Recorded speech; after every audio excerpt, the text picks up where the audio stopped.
Hello, hello, hello, and welcome to this live.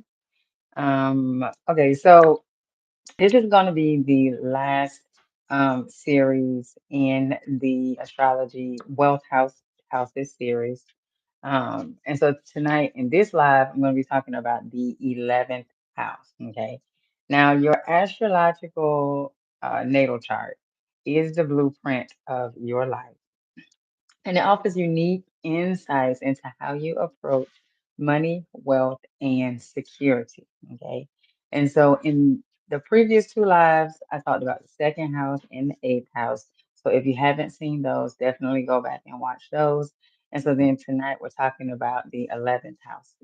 Now all three of these houses are known as the wealth houses, and they play a vital role in your financial journey.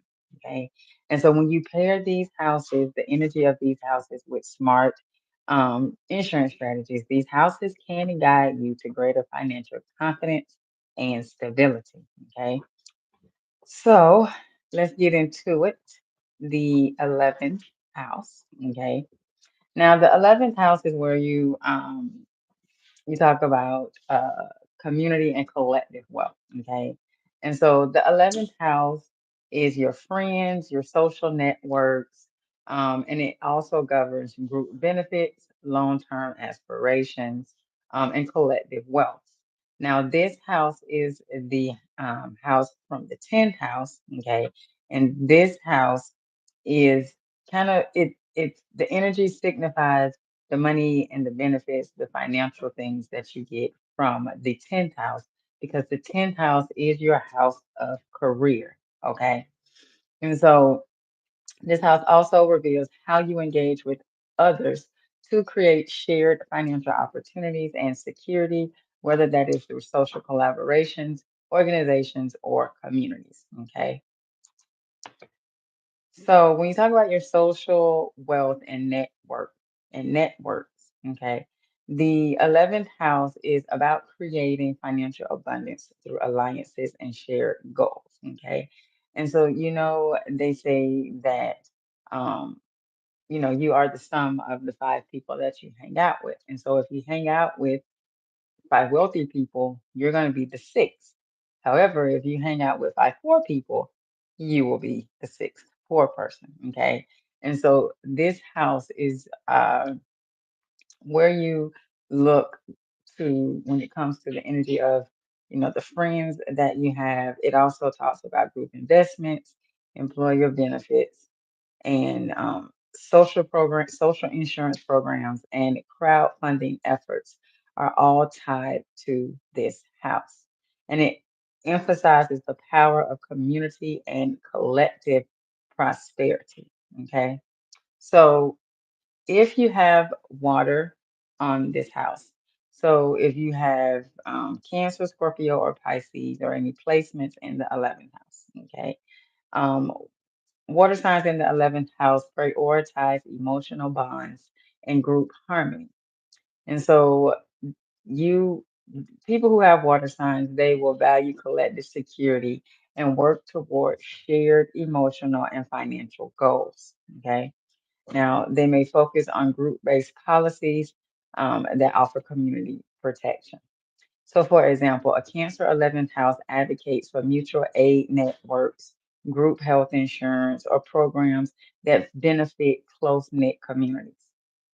A Scorpio 11th house could lead to transformative financial groups or charities that aim to build wealth collectively. Okay. Heavy on the transformation in the 11th house. Okay. Um, any groups or any people that you align yourself with as friends is going to play a pivotal transformational role in your life. And if you have major placements there, like the sun, Mercury, your moon, um, or Saturn or Jupiter, those are going to be very transformative for you. Okay. Now, a Pisces 11th house might establish humanitarian funds that provide emotional and financial support for vulnerable populations. You see a lot of people who have Pisces in the 11th house. They are really into like the humanitarian efforts.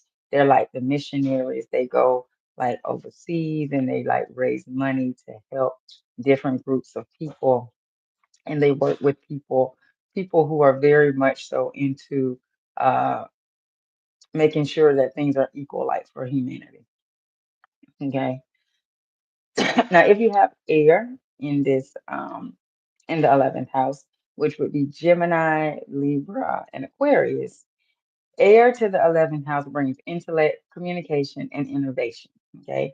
And so these individuals thrive in forward thinking, and collaborative ventures that prioritize group growth.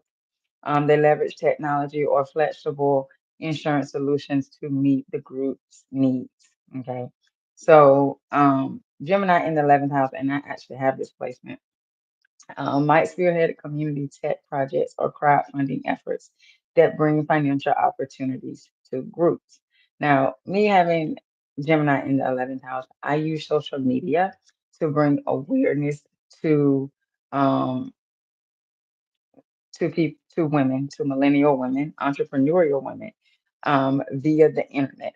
Okay, having air on this house, it whether it's either of the air signs, it doesn't matter which air sign, having air on this house makes you somebody who is going to use social media to really get your message out and to really build community on social media.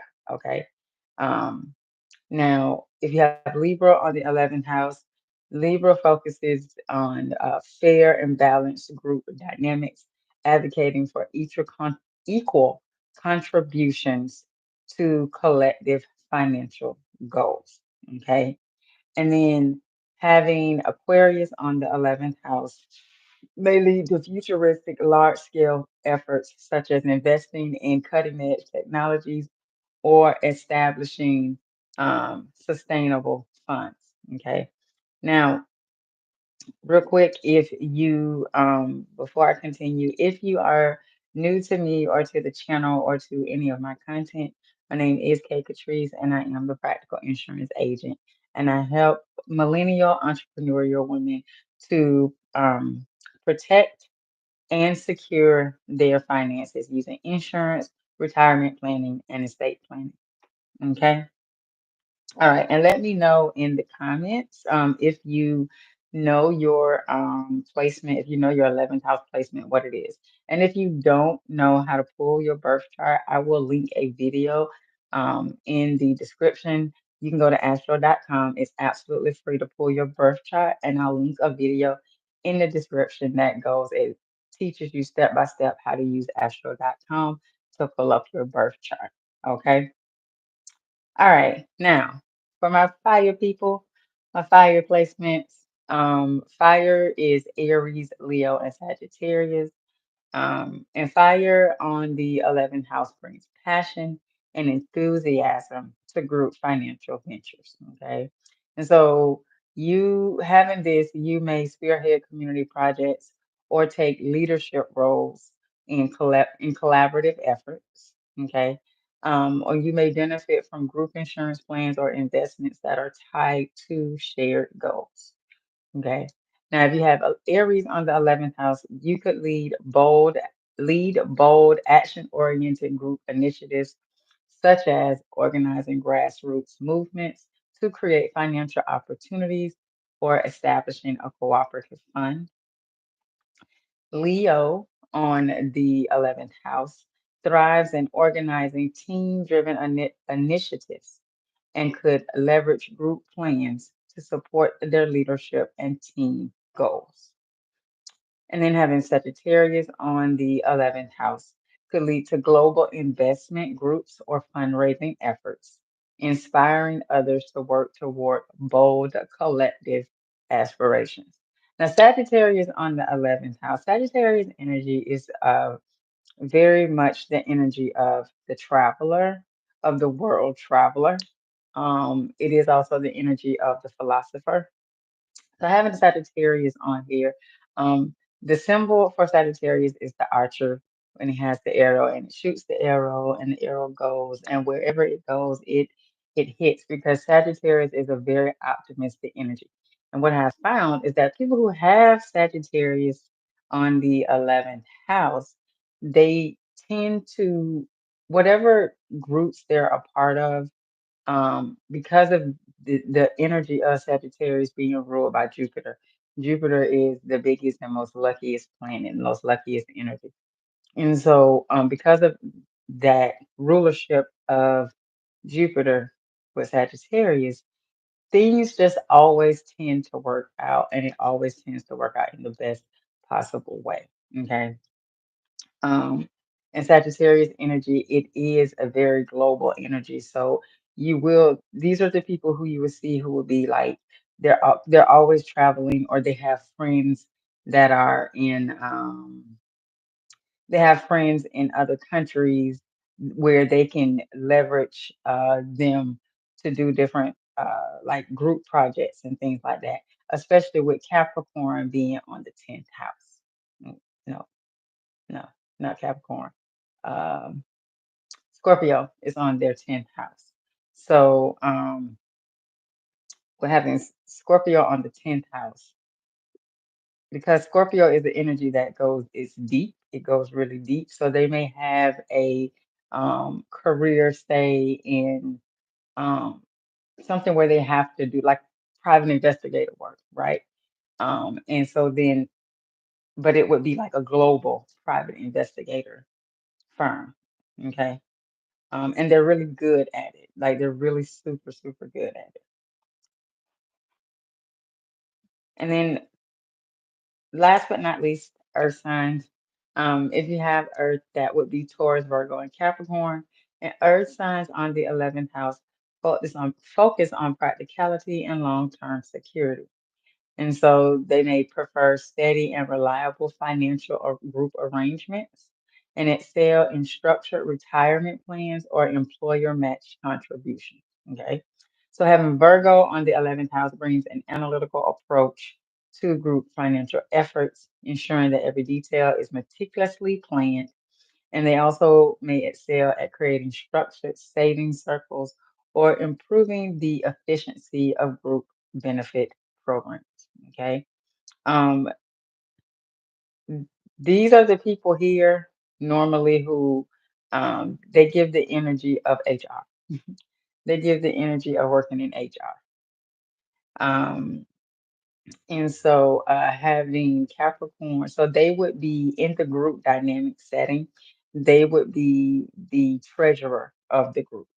And they would be the one to make sure that all the money and everything is right. They're going to be, especially Virgo. Virgos are going to on the 11th house are going to be the person in the group who's going to be the treasurer. They're going to be the one that's keeping the books, doing all of the accounting, and making sure that all the money is accounted for.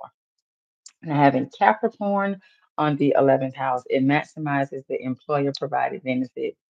Um, and it strategically invests in long-term savings plan.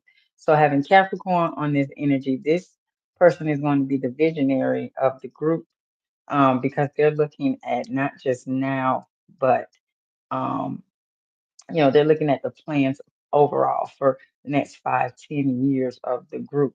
Okay. Um, and then you have Taurus on the 11th house. And so they are looking for things that are sustainable, such as like real estate, long-term growth, and they focus on um, things that are going to be reliable and long-term growth. So these might be the people who start groups like the real estate groups where you can go that they have the different chapters. I forget what they called. They have them for insurance too. I can't even think of the name right now, but they're like membership groups that you can be a part of. You pay your dues or whatever, and they offer like a community of people, and they have different benefits that you can get as being a member of the group. Okay, I can't even think of the name of what they call it, and it's literally like on the tip of my tongue. I can't even think about it. Think of it, the name of it. Anyway, that would be Taurus. So, how do you align with the 11th house? With this energy, you use this energy to work with others to create mutually beneficial financial strategies. Okay.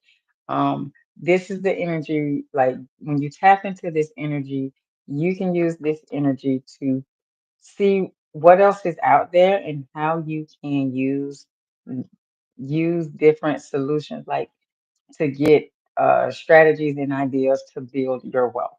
Okay. Um, Also, you would use this energy um, to choose insurance policies that align with both your individual and collective aspirations. And even if your collective aspirations are not um, for, say, like a group outside of yourself, it might just be for your family. It's still that group collective energy. It's a collective energy. And so you want to use that energy to choose insurance and financial things that align with that. And then to also innovate for the future. And so you can use this house to leverage technology and group dynamics to enhance your financial security for yourself and your community, whatever. And if you're building a community, say within your business, you're going to use the energy of this 11th house to attract like-minded people to you.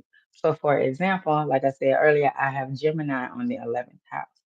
And so I'm using the Gemini energy. Gemini is a very, it can be a very, it can be controversial, but it also is a very social energy. And so I'm using this energy to build community here on YouTube with other women, millennial women entrepreneurs, and sharing the information and the knowledge that I have about insurance and building wealth and estate planning, retirement planning with other like-minded individuals. Okay. And so that is how you can use the energy of the 11th house to help build up your community for you and your business. Okay. All right, so you want to analyze your natal chart and not just look at the 11th house, but when you are looking at building wealth and using your natal chart, you want to look at all three houses. So the second house, the eighth house, and the 11th house. You also want to look at and see the rulers of each house. Okay. Um, so, for example, Virgo in the second house, you would look to see where Mercury is. And then eighth house, say you have Pisces there. So you would look to see where Jupiter and Neptune are, because Jupiter is the traditional ruler and Neptune is the modern ruler. And then 11th house, say Gemini, then you would look again for Mercury. Okay. And so, excuse me. So you want to look and see where those rulers are and the sign and house that they're in, because that is also going to play into effect on the energy of each of those houses. Okay. And then you also have to look at aspects as well. Um, because the aspects, aspects and transits to those houses. But just that, I know that's a lot. If you're brand new, you're like, whoa, whoa, whoa, that's a lot, right? But if you are just to get started, you definitely want to look at the energies on each of the houses, the rulers of each of the houses, and if you have any placements in those houses, okay, and that will kind of give you it will help you to uncover your financial tendencies. Okay. Alrighty. So that's what I have for you tonight. And so I hope you found this insightful, useful, or helpful. And if you did, please do give it a thumbs up, because then that lets YouTube know that you guys like my content. Um, Thank you for watching. If you have watched to the end, I really do appreciate you. Let me know in the comments, what did you think about this series? Did you like this series? I plan on doing more stuff with astrology, mixing astrology into the financial talk so that you can see, because literally money is energy, right? And when you understand your personal energies when it comes to money, then it can help you to better work with your money when you're making your money and investing and saving, planning for the future. Okay. And so that's what I have. And so remember, until next time, nobody is coming to save you. And so you have to make sure that you save yourself. All right. I will see you guys on the next one. Have a good one. Oh, and Merry Christmas to everybody. Christmas is what, in 2 days? So Merry Christmas. I hope you have an amazing and beautiful Christmas season.